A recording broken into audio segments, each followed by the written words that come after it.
I have two sons. Brittany's the youngest. I have two older boys. Both of them are in the sales arena, one in financial services, the other in retail. And I'll be honest with you, when I was in IT, I was always in the back of the house. I never had to be customer-facing, and both my boys are, and they coached and they mentored me. And they said, Mom, you can do this. You got this. You can do this. And they put together my pitch charts for Costco's for me. They rehearsed it with me. They said, you just have to get out there, Mom, and shake a person's hand and introduce yourself. And that's something I'd never done before. I always ran an organization from behind the scenes. And so they've been an integral part of, my development in the sales arena. I couldn't have done it without either one of them. And are they involved in the business like your daughter, or are they working with other companies and doing more of the support behind the scenes kind of stuff? Yeah, they do more of the support behind the scenes. They do work for other companies. But here's what happens. When my first year in the business, full year in the business, that's 2014, we all decided instead of giving Christmas presents to each other, we put Shoe Crazy wine bottles under the Christmas tree, and we all went out to every Kroger location. My boys went. We all took a Kroger location, and we had a sales contest. Who can move the most wine at their location? And that's what we did for ourselves for Christmas 2 years in a row, because the money that we would have spent on Christmas presents, we rolled into the business instead. And if that's not a family dedicated to the success of a company, I don't know what is. And for Christmas, we looked at the wine bottles under the tree and we ate our dinner. Oh, there you go. Just out of curiosity, who won? Did you win, or did one of the boys win, or did Brittany win? No, the boys won. The boys won. My oldest son won because he will sell you your teeth and tell you don't really own them until he asks you to buy them. So he won, and he won by a large margin too. It was shameful. So you say even though the teeth are in your own mouth, he can sell you your own teeth. That's an impressive salesman. And make you glad you purchased them. So he won. He wins every year. He wins every year. Yeah, so he's a consummate salesman, and my middle child, my son, he's also two different sales types, same solution, same end result. But yeah, I've become much more outspoken and much more confident when I go in and talk to people about my business because of them. So they've all had a part in it. Now, Very nice. What's the one thing that you learned about the business that shocks you about the business? Anytime that you go into a business, there's always something, and this is actually for both of you and Donald and James, but there's always something that shocks us whenever we go into any business that you weren't expecting, but once you got in there, you find this roadblock and you just deal with it. But there's every business, whether I've talked to authors, whether I've talked to ministers, whether I've talked to politicians, there's always something that shocked them about the business that they were going into. So what was it about being, in your case, the creator of this wine company, and in the case of Donald and James, a distributor, what was it that really just shocked you about the business and that you were not expecting? Because, there's certain things that you expect automatically, but there's things that as you happen on the business you don't expect. So what was that for you, or the three of you? Well, for me, and I'll just speak for myself, and I think I come from the place of being a woman in this business as well as being a woman of color. I think the lack of integrity in this business shocked me, and I came from the IT world, and I call it the lack of integrity because if you can't tell a person the truth, that's a lack of integrity, and I found it very shocking. Now I just go with the flow, But initially I thought they're just liars, and I would come home and say to Brittany, my God, I can't believe how these people just lie. And I've had to learn to accept that that's a part of the business. And maybe some have become so hardened in the business that they prefer a lie to the truth. I don't know. That was shocking to me. That was really shocking to me. The other thing that was shocking was the blatancy of some people in the business on the retail side.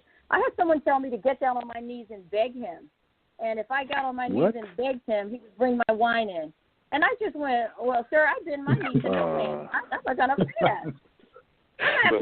In the conversation. Wow. Yeah. Oh, yeah, I'm telling you, they're out here.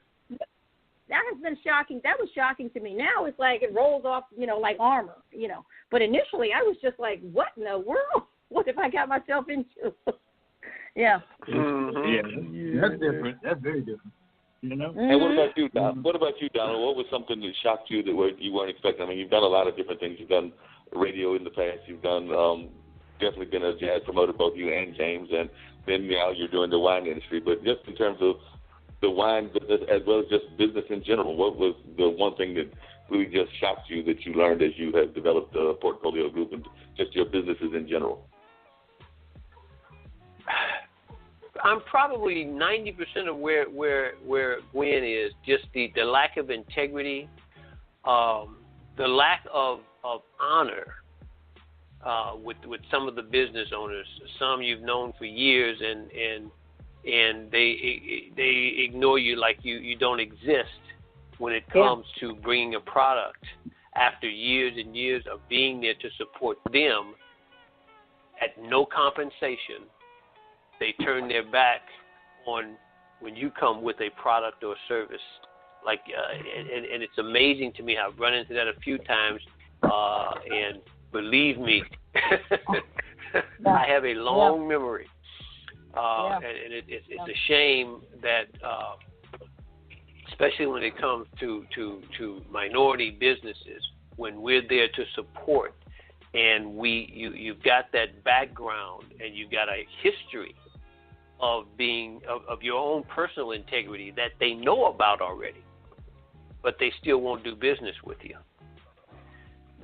That I mean, if I was walking in and no one knew me from Jack Daniels, and I'm bringing a product, the skepticism should kick in. But when you've known a person or known a business for years and years, and they know of you, and they know what you bring to the table, and then they turn their back on your product and service, that was a shocker to me. It was a wake-up call, but it was a shocker to me. But like Gwen said, you see it, you recognize it, and you move on. Yeah, absolutely. And James, what about yourself? What was something that you learned that was really shocking as you developed in the business world? I know you've done some concerts as well, and then you've, of course, been involved with Glenn and Donald and the wine, both True Crazy, as well as you and Donald with Portfolio Group. So what was something that really has shocked you as you have developed into the business and everything? Well, it seems like we're going to have a common thread here. My background is out of the pharmaceutical industry, a corporate environment, very structured, a lot of protocols that are in place, and business etiquette that is above and beyond. And I come out of the contract and purchasing side of the house, where sales folks would come in to me and try to sell their wares or their services through me to our corporation. So it's very, very structural, very formal, and everybody does what they need to do in order to make that transaction happen. Now, the transition for me is when, now that I'm an entrepreneur and I'm on the other side of that desk, if you will, where now I am trying to sell versus buy. I find that and I don't know if it's unique to the entrepreneurial world, is it just unique to so far the individuals or entities that I've dealt with, but that business etiquette and that protocol doesn't seem to be there, and that's very frustrating when you come out of one that's so structured. I mean, just making an appointment and folks not showing up, making an appointment and no one will call you to let you know that it needs to be rescheduled, and just kind of sit there waiting for folks to show up because you made an 8:00 appointment and now it's 8:30, and and it took 3 weeks to get that appointment in the first place. So it's almost like they have no consideration, for your time, as an example. So it gets to be very, very frustrating. So it's one of those things that I've learned to that I'm trying to transition into and learn to deal with. But it is very disheartening that folks, business folks, who have gotten as far as they are, you have to have some business acumen to establish a restaurant. If you understand what I'm saying, to establish a retail store. So to give that same consideration to someone that's trying to start their own business and get their foot in the door, it's, like I said, it's very disheartening. But we keep pushing, we keep moving, and we do what we need to do to get that sale. Now, one of the things I'm just curious of what y'all think about this, but I noticed that just with business owners in general, I think we've maybe had this conversation, me and you, Donald, just in the past, that there's a lot of times people are want to go into various businesses, whether it's the wine business, whether it's the music business, whether it's the beer business, whether it's whatever, and they have the skill set in terms of having a knowledge of it. Like they might have a knowledge of the wine, or they might have a knowledge of music, but they don't necessarily have the business acumen. So I was just wondering if you find that a lot of times that surprisingly a lot of people that want to start businesses don't necessarily have the business acumen that they need.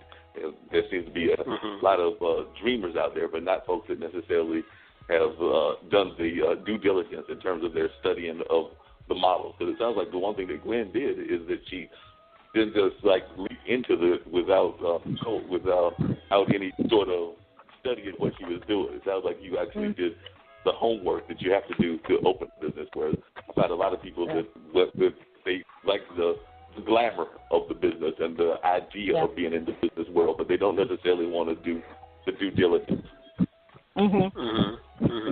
You have to be smart enough to know what you don't know. Okay? So and that's one of the keys.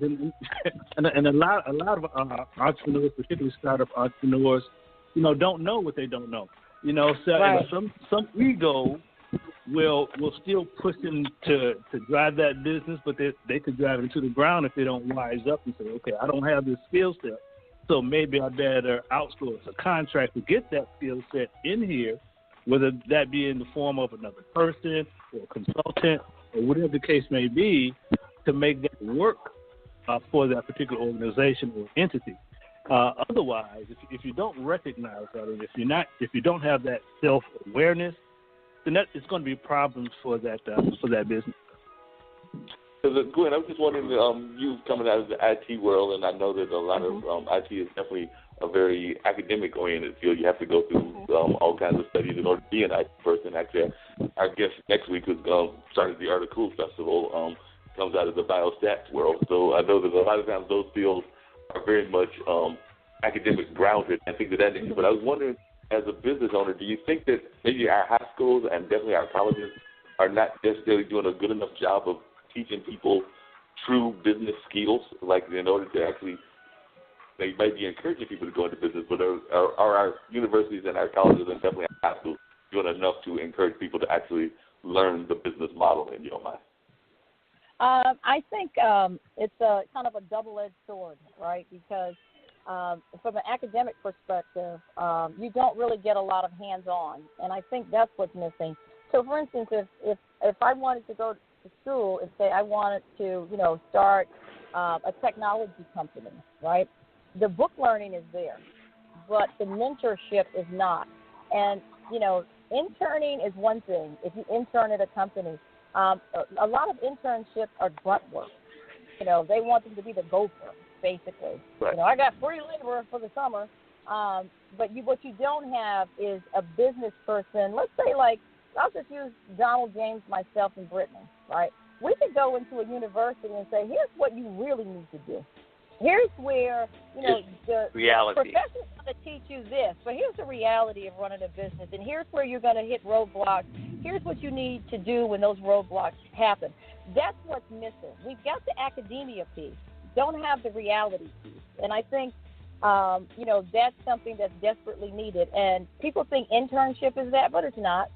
It's really people like myself and Donald and James going into, let's just use something. I'll say Virginia State here in Petersburg, and saying, I'm going to spend a semester, with these business students.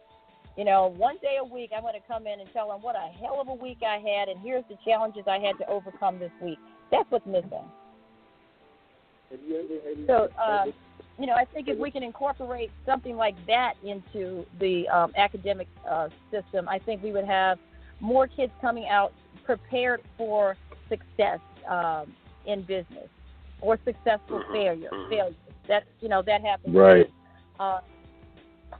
So from my perspective, I'd already been in business for 15 years. I have a story I could tell you, and you would just go, what?